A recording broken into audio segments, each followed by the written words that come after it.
Narito ang maikling pambungad bago marinig ang kabuuang ulat ng kanilang karanasan sa Fantasy World, Lemery, Batangas.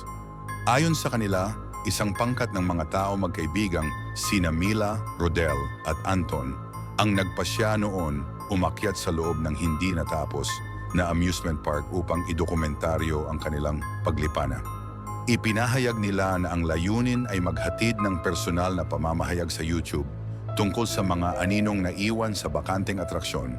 Ngunit sa huli, kanilang inamin na hindi nila inaasahan ang kanilang matutuklasan. Ayon sa ulat ni Mila, sina Rodel at Anton raw ay nakarating sa Fantasy World sa Lemery, Batangas, nang magliwanag ang silweta ng 4 na tore ng kastilyo sa Dapitapon. Ipinahayag niyang parang set ng pelikula ang tanawin dahil sa pulang dekorasyong nakabitin sa mga pader na maluwag na. Habang ang mahahabang anino ng gusali ay humahawi sa mga dahon ng puno. Ayon naman kay Rodel, napansin nilang may bakas ng puting likidong kumakalat sa loob ng isang silid ng kastilyo habang tinitingnan nila ito gamit ang flashlight ng telepono.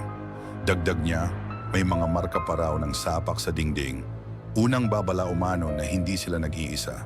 Nabanggit ni Anton na habang naglalakad sa gitna ng parke, nadama niyang may nagmamasid sa kanila.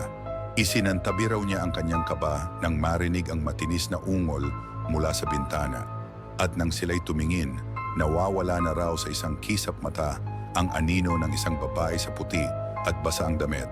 Ayon sa kanila, nang magdilim na, isang halong pag-ubo ang bumalot sa kanilang pandinig, tulad daw ng mga manggagawang na iwang hindi nabigyan ng hustisya, kasabay ng malamig na simoy na dumampi sa leeg ni Mila. Ayon sa narinig nilang boses, pinaalis sila ng parang nagagalit na espiritu. Sinabi nila na biglang tumahimik ang ilaw sa parke nang mawala ng kuryente. Kaya naglakad sila patungo sa gitna ng kastilyo kung saan nakalatag ang sirang mga bola at bakas ng roller coaster sa malayo.